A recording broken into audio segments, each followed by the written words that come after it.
Good morning all of you. हमारे YouTube channel geography junction में आपका हार्दिक स्वागत है। हम राजस्थान के भूगोल की श्रृंखला को आगे बढ़ाते हुए राजस्थान की जलवायु के बारे में आज हम चर्चा करेंगे कि राजस्थान में किस प्रकार की जलवायु पाई जाती है, किस प्रकार का मौसम है राजस्थान में वर्षा कितनी होती है और अरावली राजस्थान में वर्षा के लिए लाभदायक है या नहीं, या अरावली की जो क्या महत्ता है राजस्थान में, उसके बारे में अपन बात करेंगे। या अपन आगे चर्चा करेंगे कि राजस्थान में मावट का भी क्या महत्व है, या राजस्थान में एक लू गर्म हवा चलती है उसका क्या प्रभाव है। अपन उन सभी विशेषताओं के बारे में आज अपन बात करेंगे। तो अपन राजस्थान की जलवायु में सबसे पहले बता देते हैं कि जलवायु क्या होती है। यानी जैसे जो ये मौसमी घटना होती है, जो ये मौसम है, इनकी जो लंबी समय अवधि काल के में जो तापमान, दाब, आर्द्रता, वर्षा, वायु वेग, इन सभी वायुमंडलीय दशाओं का जो लंबे समय अवधि में परिवर्तन होता है उसको अपन कहते हैं जलवायु। जो लंबे समय के बाद में इनमें परिवर्तन होता है 30-40 सालों के बाद में, उसको अपन कहते हैं जलवायु। अब अपन राजस्थान में पढ़ते हैं कि राजस्थान की जलवायु की क्या क्या विशेषता क्या क्या है। जैसे सबसे पहले राजस्थान में जो वर्षा है वो अनियमित प्रकार की, यानी राजस्थान में जो वर्षा है कोई निश्चित नहीं है, कोई नियमित नहीं है कि आज हुई कि कल होगी, ये जरूरी नहीं, ये बिल्कुल नियमित नहीं होती है। फिर दूसरी बात अनिश्चित, यानी ये जरूरी नहीं है कि निश्चित नहीं है कि कल वर्षा होगी, ये जरूरी नहीं है, यानी वर्षा अनिश्चित होती है। और राजस्थान में वर्षा अपर्याप्त, यानी जितनी राजस्थान को वर्षा चाहिए उतनी होती नहीं है, जितनी हमें पर्याप्त मात्रा में चाहिए उतनी वर्षा होती नहीं। तो राजस्थान की जो वर्षा है अनिश्चित, अपर्याप्त और अनियमित प्रकार की वर्षा होती है। जैसे एक मारवाड़ी में कहावत है, तीजो कुरियो आठो का, यानी राजस्थान में हर तीसरे वर्ष के बाद में सूखा पड़ता है और हर 8वें वर्ष के बाद में अकाल की स्थिति बनी रहती है। ये एक कहावत है। अब राजस्थान में जो वर्षा है वो वर्षा का जो वितरण है वो असमान है। कैसे? जैसे राजस्थान में अगर पश्चिमी राजस्थान की बात की जाए तो वहां पर कहीं 50 सेमी वर्षा और कहीं जैसलमेर जैसे में 5 सेमी या 10 सेंटीमीटर बारिश होती है। वहीं अरावली के पूर्वी भाग की ओर बात की जाए तो यहाँ 70 सेंटीमीटर से लेकर 110 सेंटीमीटर तक भी बारिश आपको मिलेगी। और जैसे राजस्थान का सिरोही जिला है वहां गुरु सीकर पर 150 सेंटीमीटर तक भी बारिश होती है। यानी कहीं पर भी राजस्थान में समान वर्षा का वितरण नहीं है। अगर वर्षा ही समान नहीं है तो आर्द्रता भी वहां पर असमान अलग अलग प्रकार की होगी। तो अगली बात करते हैं, जैसे राजस्थान में वर्षा असमान प्रकार का वितरण है तो यहाँ पर दैनिक और वार्षिक तापांतर ये भी सर्वाधिक पाया जाएगा। अब दैनिक तापांतर क्या होता है? यानी एक दिन का सर्वाधिक तापमान और एक दिन का न्यूनतम तापमान के अंतर को दैनिक तापांतर कहते हैं। और दूसरी बात वार्षिक तापांतर, यानी एक वर्ष में किसी महीने का उच्चतम तापमान और उसी वर्ष में किसी महीने का न्यूनतम तापमान वार्षिक तापांतर कहलाता है। और ये वार्षिक तापांतर क्यों होता है? क्योंकि राजस्थान में सर्वाधिक क्या है, मरुस्थलीय भाग है, इसलिए तापांतर ज्यादा पाया जाता है। अगली बात करते हैं अपन कि राजस्थान में जो जलवायु है वो शुष्क प्रकार की भी जलवायु पाई जाएगी, उपाद्र प्रकार की जलवायु, आर्द्र प्रकार की जलवायु, अति आर्द्र प्रकार की जलवायु भी पाई जाती है। जैसे वर्षा के अकॉर्डिंग जहाँ ज्यादा वर्षा होगी उस प्रकार की यहाँ पर, यानी राजस्थान में जो जलवायु की चारों प्रकार की जो स्थितियां हैं वो चारों प्रकार की स्थितियां देखने को मिलती हैं राजस्थान में। और राजस्थान की जो 90% वर्षा है जो दक्षिणी पश्चिमी मानसून से होती है। अपन कहते हैं कि राजस्थान का जो भारत का दक्षिण पश्चिम मानसून है वो राजस्थान में प्रवेश करता है। तो राजस्थान की लगभग 90% वर्षा है जो दक्षिण पश्चिम मानसून से जुलाई से लेकर मध्य सितंबर के महीनों के बीच में होती है 90%। अब अपन बात करते हैं कि राजस्थान की जो वार्षिक औसत वर्षा है वो 58 सेंटीमीटर तक पाई जाती है। 58 सेंटीमीटर औसत ज्ञात की, लगभग 58 सेंटीमीटर। अब अगर बात करते हैं कि राजस्थान की जलवायु को, कुछ राजस्थान की जलवायु को प्रभावित करने वाले कारक है कि वो जलवायु को प्रभावित करते हैं। तो सबसे पहला अपन कारक की बात करते हैं कि राजस्थान की जलवायु को प्रभावित करने वाला कारक है राज्य की अक्षांशीय स्थिति।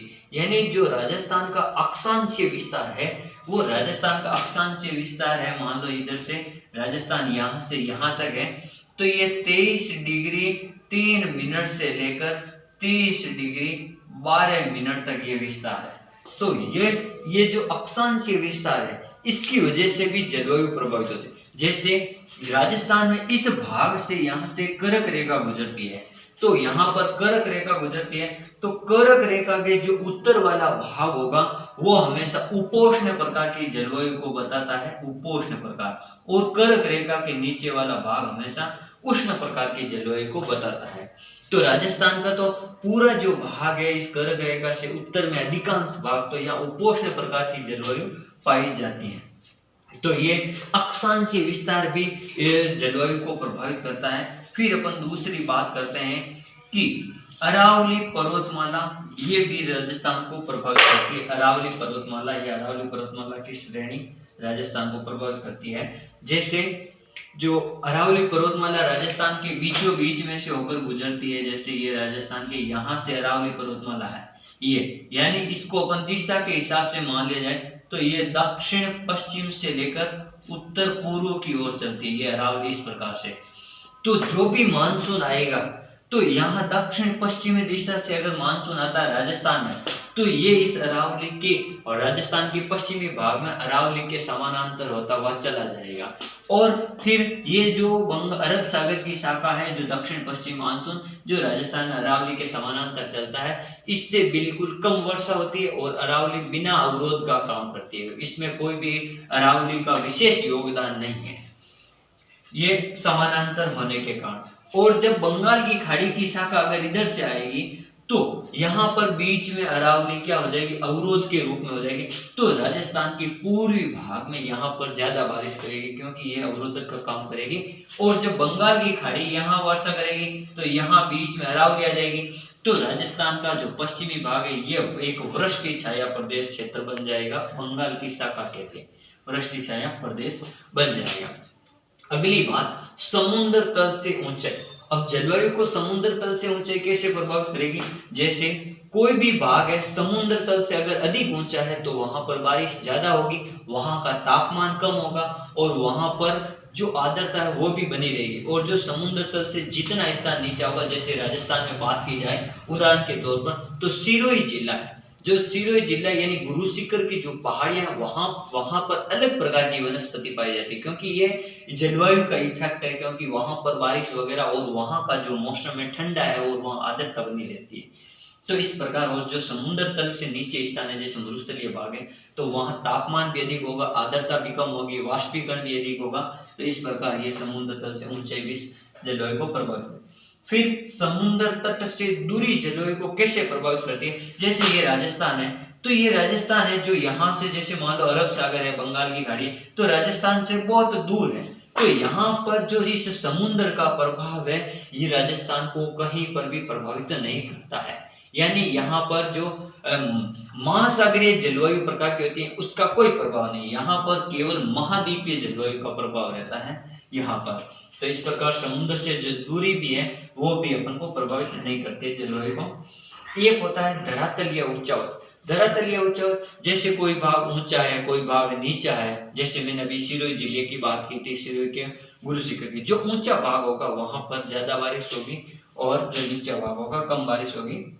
यानी उच्चावच भी अपन की राजस्थान की जलवायु को प्रभावित करते हैं। फिर अपन बात करते हैं जो जलवायु, अब अपन की ये जो जलवायु है, ये विशेषता अपन इसमें बात करते हैं कि राजस्थान को जलवायु की दृष्टि से 3 ऋतुओं में बांटा गया है, ग्रीष्म ऋतु, वर्षा ऋतु और शीत ऋतु। तो अपन इसमें बात करते हैं ग्रीष्म ऋतु, वर्षा ऋतु और शीत ऋतु। तो सबसे पहले मैं बता देता हूं, जैसे शीत ऋतु है ये, तो शीत ऋतु का जो समय है, जो शीत ऋतु का समय अक्टूबर से लेकर फरवरी के मध्य रहता है। शीत ऋतु का जो समय है अक्टूबर से लेकर फरवरी तक का रहता है। इस समय क्या होता है, जो सूर्य होता है वो दक्षिणी गोलार्ध में होता है, मकर रेखा के आसपास, और अपन राजस्थान की बात करेंगे तो राजस्थान उत्तरी गोलार्ध में है, तो सूर्य मकर रेखा पे होगा तो यहाँ का तापमान अधिक होगा और यहाँ का तापमान कम होगा, और इस कम तापमान के कारण यहाँ का दाब अधिक हो जाएगा और यहाँ का दाब कम हो जाएगा अपेक्षाकृत। जैसे अपन यहाँ बात करते हैं